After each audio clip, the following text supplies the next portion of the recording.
Donc, comme on a dit, une bonne partie des spermatozoïdes va être maintenue en réserve dans les cryptes de l'endocole et pourront être fécondants même le jour suivant. Donc, il y a un rôle aussi de réservoir au niveau de la glaire cervicale. Et donc, un nombre important de spermatozoïdes vont être éliminés, comme on a dit. Ceux qui sont les meilleurs vont aboutir à la trempe. Donc la capacitation est décrite comme l'ensemble des modifications qui vont activer et entraîner une hyperactivation des spermatozoïdes et donc qui va pouvoir subir et surtout entreprendre la réaction acrosomique. Donc un facteur décapacitant va être éliminé lors du passage au niveau de la glaire. Donc, quelles sont les conséquences de cette capacitation? C'est l'activité de la mobilité, l'augmentation de sa captation d'oxygène et la déstabilisation de la membrane plasmique pour pouvoir entamer la réaction acrosomique. Donc, après ce passage, en général de 30 minutes à 1 heure, quelques milliers de spermatozoïdes vont atteindre le tiers externe de la trempe et rentrer en contact avec l'ovocyte. L'ovocyte est en général libéré au cours de l'ovulation avec les cellules de la corona radiata, donc il est entouré par ces cellules de la granulosa qui sont très importantes pour le dialogue entre le spermatozoïde et l'ovocyte et aussi pour le guidage de l'ovocyte dans son processus métabolique. Quelles sont les conditions pour avoir une fécondation réussite? Pour récapituler, il faut avoir une éjaculation de bonne qualité qui va atteindre l'orifice du col, une glaire cervicale de bonne viscosité, non infectée avec un pH alcalin pour préserver les spermatozoïdes, un délai entre le rapport sexuel et l'ovulation moins de 3 ou 4 jours, et il faut bien sûr qu'il y ait une ovulation avec une perméabilité des voies génitales féminines, utérines, mais surtout au niveau de la trempe.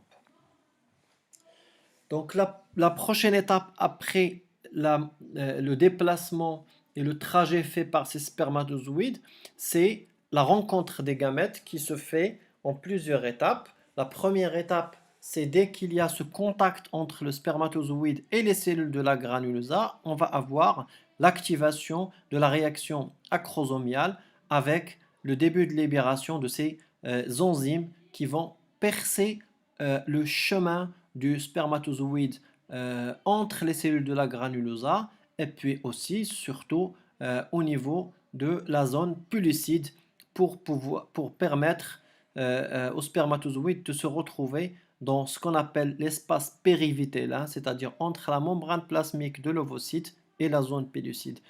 Deux principales enzymes, c'est l'hyaluronidase qui dissocie les cellules de la corona radiata et la crosine qui est une protéase capable de solubiliser la zone pellucide. Donc, comme on voit sur ce schéma-là, au tout début, il y a la création de micropores au niveau de la membrane acrosomique externe, avec libération de quelques petites quantités de ces enzymes. Puis par la suite, carrément la désagrégation d'une partie de la membrane acrosomique avec une libération de plus grande quantité de ces enzymes protéolytiques, puis par la suite toute la libération et à ce moment-là, le spermatozoïde va commencer à rentrer au niveau de la zone pellucide. Donc, comme vous le voyez, c'est un trajet tangentiel qui est créé par ces enzymes-là et qui vont permettre à ce spermatozoïde de rentrer avec essentiellement son patrimoine génétique contenu dans le noyau et aussi sa pièce intermédiaire contenant les mitochondries et surtout les axonèmes qui vont servir par la suite pour la constitution du fuseau et participe à la constitution du fuseau mitotique de la cellule zygotique. Donc ici, c'est la zone pellucide, ici, c'est la membrane de l'ovocyte. Et ici, c'est ce qu'on appelle l'espace périvitellin. Et donc, c'est l'étape juste après la pénétration de du spermatozoïde dans l'ovocyte. Donc là, la membrane plasmique du spermatozoïde va fusionner avec la membrane plasmique de l'ovocyte et donc il y aura comme une déversion du contenu de la cellule spermatique ou le spermatozoïde dans le cytoplasme ovocytaire avec ici le noyau, les axonèmes et aussi les mitochondries avec ici ce qu'on appelle les vésicules à la surface cette pénétration du spermatozoïde au sein de l'ovocyte va avoir deux principales conséquences. Donc une réaction de la membrane plasmique avec libération de ces granules et qui va rendre imperméable la zone pudicide pour éviter à tout autre spermatozoïde de pénétrer. Et deuxièmement, c'est l'activation nucléaire qu'on va voir tout de suite au niveau de l'ovocyte, c'est-à-dire l'ovocyte qui était, si vous vous rappelez bien, jusque-là bloqué à la métaphase de la deuxième division méiotique, va être activé pour compléter sa méiose et éliminer le globule polaire et la constitution ce qu'on appelle le pronucléi femelle qui va ensuite fusionner avec le pronucléi mâle.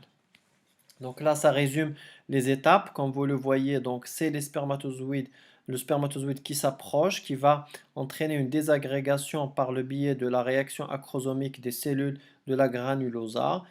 Il va aussi pénétrer la zone péllucide. Il va être dans la zone l'espace périvitellin et il va ensuite être intégré au sein de l'ovocyte et avec la réaction de la membrane plasmique et ces granules, ils vont donner un message à la zone pellucide qui va devenir imperméable et donc il y aura une impossibilité d'une fécondation par un deuxième spermatozoïde. Ici, on va voir l'activation nucléaire de l'ovocyte. Donc ici, l'ovocyte qui était jusque-là bloqué à la métaphase 2 avec un seul globule polaire, les spermatozoïdes qui sont là, un spermatozoïde qui rentre dans la zone pellucide, puis la zone périvitelline, et puis le spermatozoïde intégré au sein du cytoplasme, et ce qui va donner l'activation de la méiose et qui va constituer le noyau de l'ovule et qui va ensuite, par la suite, fusionner avec le noyau du spermatozoïde qui va donner le noyau du zygote et le cycle cellulaire va commencer. Donc le résultat, on va avoir une cellule volumineuse constituée par le cytoplasme de l'ovocyte et va contenir deux éléments nucléaires, le pronucléi femelle, celui de l'ovocyte, et le pronucléus mâle, celui du spermatozoïde. Immédiatement après, on va avoir la fusion de ces deux pronucléés pour constituer le noyau du zygote et qui va entamer la division mitotique. Cette étape, on appelle syngamie ou amphyxie, c'est celle de la fusion. Donc les chromosomes, il y aura bien sûr une dissociation de la membrane nucléaire, un rapprochement, et puis les chromosomes vont être associés par paire homologue, donc le chromosome 1 à côté du chromosome 2, le chromosome 23 à côté du chromosome 23 au niveau de l'équateur, et donc le premier fuseau achromatique va être constitué, et donc on va entamer une nouvelle division cellulaire, la première division cellulaire, la première mitose. Donc comme on voit ici, donc les deux pronucléi qui se rapprochent, la désagrégation ici de la membrane nucléaire avec libération du matériel génétique et des chromosomes qui vont fusionner par la suite, un assemblement par la suite des chromosomes paire par paire et puis le début de la division cellulaire. Donc comme on voit ici, ça c'est ce qu'on voit tous les jours lorsqu'on fait des fécondations in vitro. Le lendemain, on vient contrôler est-ce que la fécondation a réussi ou a échoué. Ici, on voit les éléments de la réussite de cette fécondation, c'est-à-dire, comme vous le voyez sur ce schéma, déjà la libération du deuxième globule polaire qui témoigne de l'activation de l'ovocyte. Et la deuxième chose, c'est la présence de ces deux pronucléi. Et donc là, on appelle cette cellule un zygote, c'est-à-dire la première cellule fécondée. Donc on peut avoir plusieurs anomalies au niveau de la fécondation et c'est une des étapes les plus difficiles et qui pose beaucoup de problèmes pour le diagnostic de ces anomalies. Et une des anomalies, c'est par exemple lorsqu'on va avoir une fécondation d'un ovule par deux ou trois spermatozoïdes. Donc on peut avoir ce qu'on appelle une triploïdie, deux spermatozoïdes, c'est-à-dire on va avoir 69 chromosomes au lieu de 46 chromosomes. C'est ce qu'on appelle la triploïdie, ou bien on va avoir 92 chromosomes. Et évidemment, ce sont des grossesses qui ne vont jamais évoluer normalement, ils vont s'arrêter très précocement. Au niveau des chromosomes, on peut avoir juste l'augmentation de nombre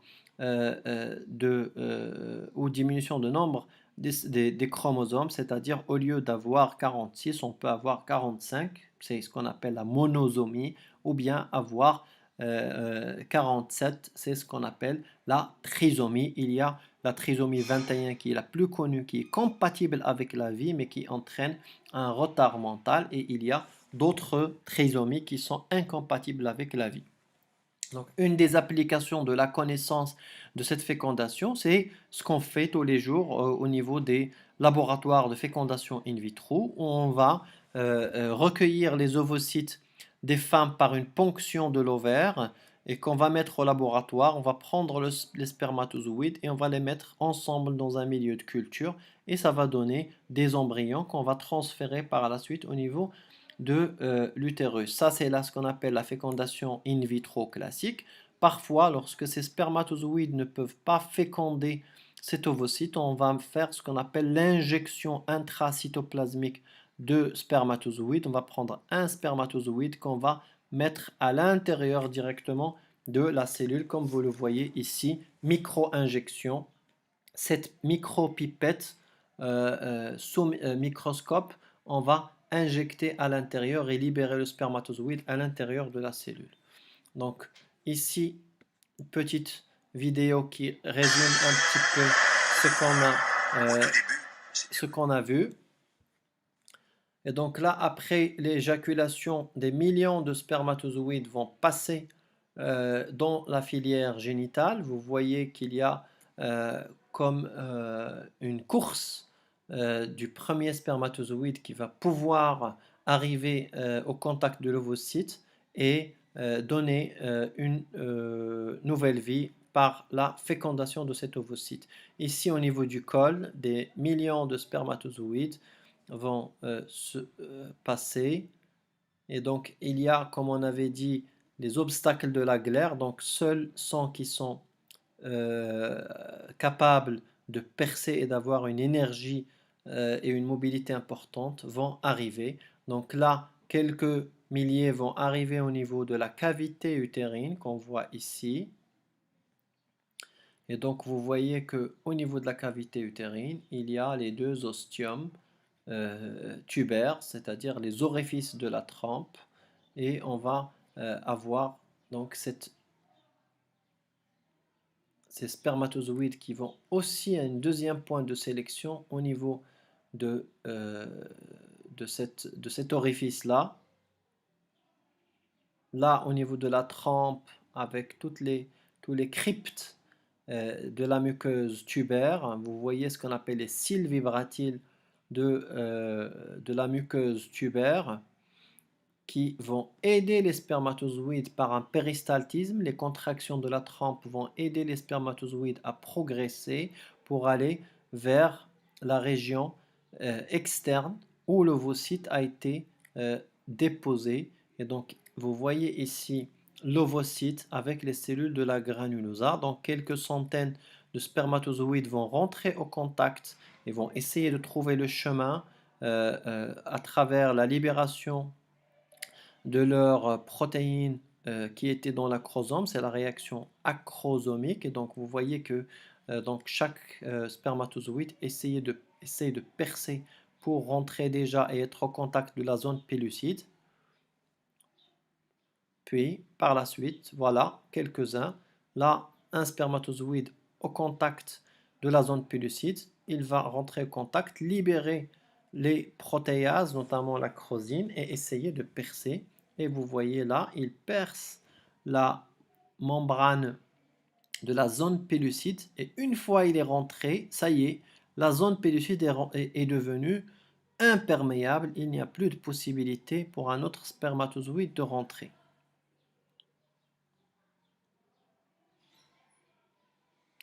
Voilà, il est dans la zone, ce qu'on appelle l'espace périvitellin. Il est au contact maintenant de la membrane plasmique et là, il rentre au niveau du cytoplasme. Vous voyez qu'il s'est libéré de son flagelle et là, il va libérer le pronucléi, comme on a dit, donc la fusion des deux pronucléi et ce qui va donner le noyau du zygote et qui va se diviser et on va assister à la première division cellulaire avec qui va ensuite entraîner d'autres divisions cellulaires au fur et à mesure que l'embryon va se développer par la mitose, il va aussi être mobilisé par le biais des contractions tubaires et des cils vibratiles de la trempe pour qu'il arrive au niveau de la cavité au 5e jour où il est au stade de blastocyste et à ce moment-là va commencer l'étape de l'implantation ou ce qu'on appelle aussi la nidation. Donc là, il va être libéré de la zone pellucide et il va rentrer au contact avec la muqueuse de la trempe pour pouvoir s'implanter et donner une grossesse. Voilà, ici je vous montre aussi petite vidéo de choses qu'on voit au laboratoire. Ça c'est des ovocytes après avoir fait la ponction des ovocytes. On les dépose dans une boîte de pétri, dans un milieu de culture, et on va poser des spermatozoïdes sur ce milieu-là. Et donc ces spermatozoïdes vont essayer de faire une fécondation spontanée. Donc comme ça, c'est... Voilà. Et vous voyez les spermatozoïdes qui ont une mobilité extrême. Vous voyez,